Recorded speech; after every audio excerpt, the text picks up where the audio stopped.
बाबा साहेब भीमराव अंबेडकर का जीवन खाली संविधान लिखने तक ही नहीं, कुल मिलाकर बचपन से लेकर और जब तक उनकी डेथ हुई है तब तक एक एक पल उन्होंने देश के, समाज के लोगों के, गरीब और दलित और पिछड़े के लिए आवाज़ बुलंद करने में, संघर्ष में निकाला है।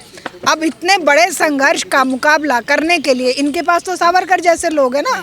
बाबा साहेब भीमराव अंबेडकर ने उस दौरान जब भारत में अंग्रेज़ों का राज था, उस समय जो भारत में असमानता चल रही थी, जो 5000 साल पुरानी व्यवस्था के तहत समाज खंड खंड हुआ था और जो एक पर्टिकुलर वर्ग को दलित बनाकर कुचला जा रहा था, वो सब समस्याएं देखकर और जो वैल्यूज़ उनके उस संघर्ष के द्वारा उत्पन्न हुई, ऐसे नहीं कि उनके मन में यार बैठकर उन्होंने लिख दिया, नहीं, कोई भी परिस्थिति के अनुसार और जो मूल्य भारतीय स्वाधीनता आंदोलन में इवोल्यूट हुए, विकसित हुए, जिनका उद्विकास हुआ, उन मूल्यों को लेकर बाबा साहेब अम्बेडकर ने, बाबा साहेब भीमराव अम्बेडकर के नेतृत्व में संविधान सभा ने वो संविधान तैयार किया था।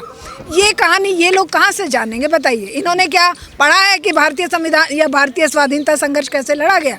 क्या इन्होंने पढ़ा है कि किस तरह से 1857 से लेके और 1757 से लेके और 1947 तक 80 लाख युवाओं ने प्राण न्यौछावर किए हैं? क्या इन्हें पता है कि किस तरीके से ज्योतिराव फुले या सावित्रीबाई फुले ने गाली खाकर, गोबर कीचड़ खाकर भी समाज में शिक्षा के प्रकाश को प्रज्वलित करने के लिए कुर्बानियाँ दी हैं? इन्हें कुछ पता है?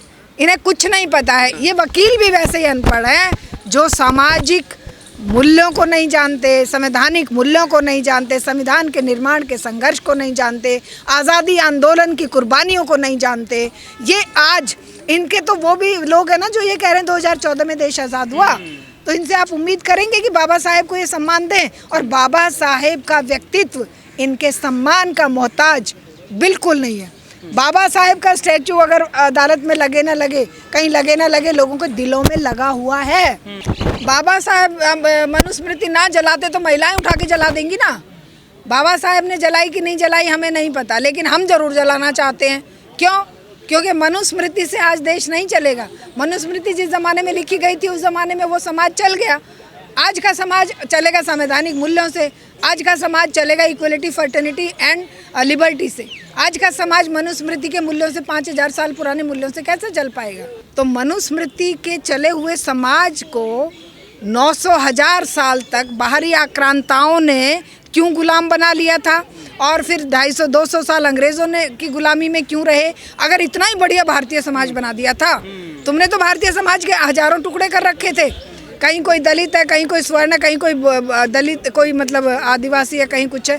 तो वो जो भारतीय टुकड़ों में बटा हुआ समाज था, उससे बढ़िया तो आज भारत में संवैधानिक मूल्यों के आधार पर एकजुटता, जो अगर कोई भेदभावपूर्ण व्यवहार करे तो कह रहे हैं कि कोर्ट में जाए। कह रहे हैं मनुस्मृति ने वर्ण व्यवस्था बनाई थी, जाति व्यवस्था नहीं बनाई थी। ये तो संविधान बनने के बाद में जो एक तरफ भीमराव अंबेडकर का चरित्र है, उनका जीवन है कि जो पूरा अपने सब कुछ न्यौछावर करके, सब कुछ अपना समाज और देश और संविधान के नाम करते हुए जीवन जिए, और एक तरफ वो लोग हैं जो जरा सा दबाव अगर अंग्रेजी सरकार ने जेल में डाल दिया तो वो उनके पैरों में लेट गए और बोले कि आप जैसा कहेंगे हम वैसा करेंगे, और जब तक राज सत्ता यहाँ पर है तब तक हम उसके गुलाम समझ में नहीं आता है। जो बाबा साहब के विरोधी लोग हैं मैडम, वो कभी तो कहते हैं कि ये संविधान जो है वो पश्चिमी देशों की कॉपी है, कभी कहते हैं इसमें आरक्षण दे करके अम्बेडकर ने जो है सत्यानाश कर दिया, कभी औपनिवेशिक संविधान इसे बताते हैं,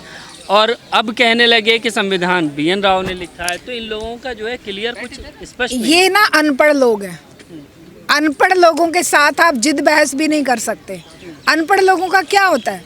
वो तो पत्थर के सामने भी रख के जोत बत्ती, धूप अगरबत्ती लगा के और दंडवत करने लग जाएंगे, और वो बड़े से बड़े महान पुरुष को, बड़े से बड़े संघर्षशील नेता को भी ज़ीरो बनाने के लिए उसके पैरेलल कुछ भी खड़ा कर देंगे। तो इन अनपढ़ लोगों के, इनका जो ज्ञान है, इनका ज्ञान तो वो 50-60 हज़ार जो व्हाट्सएप की यूनिवर्सिटी चलती है उसके सर्टिफिकेट लेके चल रहा है, या फिर एंटायर पॉलिटिकल साइंस में MA किए हुए वो बिना किसी आधार के, जो विश्व में ऐसे इस नाम का कोई सब्जेक्ट ही नहीं है, या ऐसे नेतृत्व वाले, ऐसे नेताओं के नेतृत्व में इनका ज्ञान पल्लवित हो रहा है।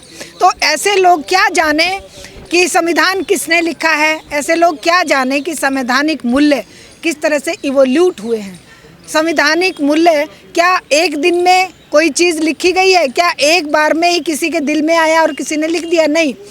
बाबा साहेब भीमराव अंबेडकर ने उस दौरान जब भारत में अंग्रेज़ों का राज था, उस समय जो गवर्नमेंट ऑफ इंडिया एक्ट पास हुआ, या जो दूसरे एक्ट पास हुए, या दूसरे जो संघर्ष चल रहे थे, जो भारत में असमानता चल रही थी, जो 5000 साल पुरानी व्यवस्था के तहत समाज खंड खंड हुआ था, और जो एक पर्टिकुलर वर्ग को दलित बनाकर कुचला जा रहा था, वो सब समस्याएं देखकर, और जो वैल्यूज़ उनके उस संघर्ष के द्वारा उत्पन्न हुई, ऐसे नहीं कि उनके मन में आकर बैठकर उन्होंने लिख दिया, नहीं, कोई भी परिस्थिति के अनुसार, और जो मूल्य भारतीय स्वाधीनता आंदोलन में इवोल्यूट हुए, विकसित हुए, जिनका उद्विकास हुआ, उन मूल्यों को लेकर बाबा साहेब अम्बेडकर ने, बाबा साहेब भीमराव अम्बेडकर के नेतृत्व में संविधान सभा ने वो संविधान तैयार किया था।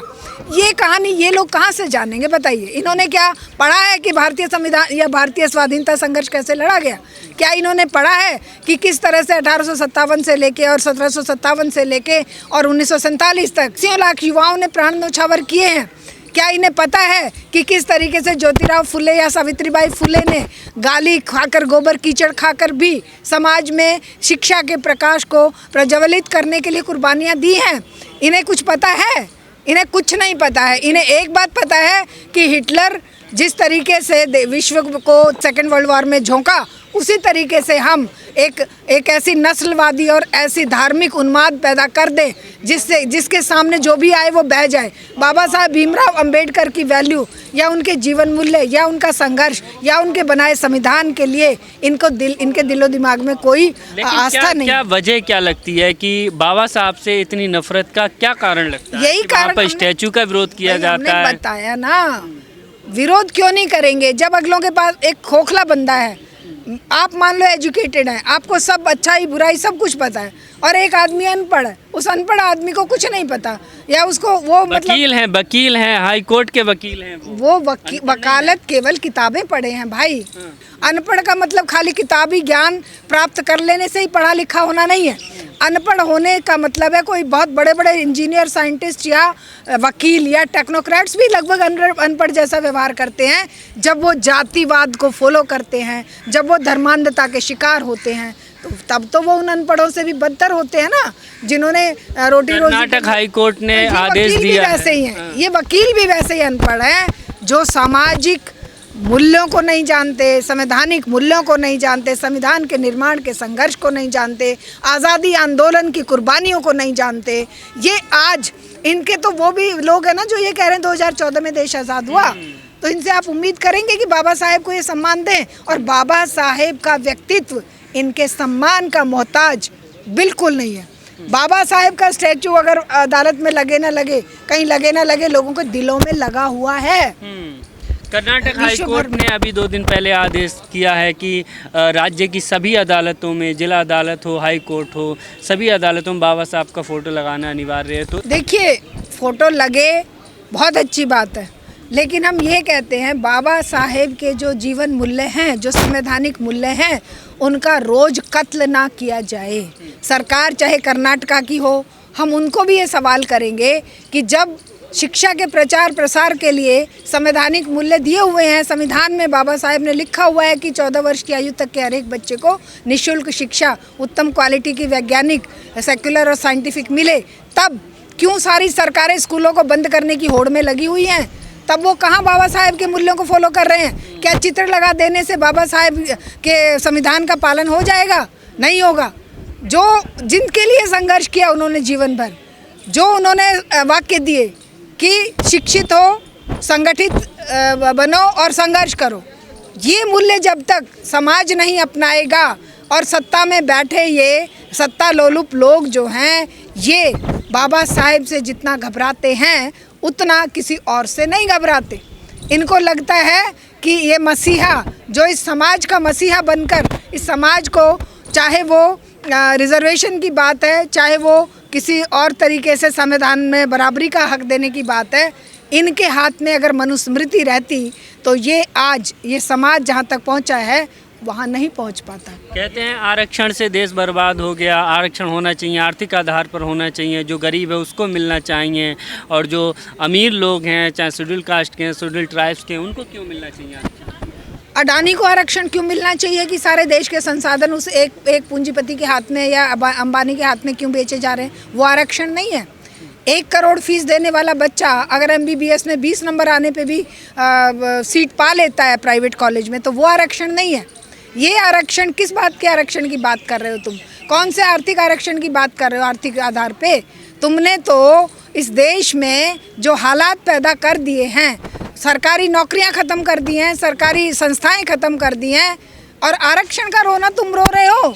तुमने तो अलग तरह का आरक्षण शुरू कर दिया है। तुमने तो पैसे के दम पर आरक्षण शुरू कर दिया है कि जिसकी जेब में पैसा है वो अपना, चाहे उसको कोई उसके अंदर नॉलेज नहीं है, चाहे टैलेंट नहीं है, तब भी वो डॉक्टर बन के किडनी बेच के पैसा कमा लेगा।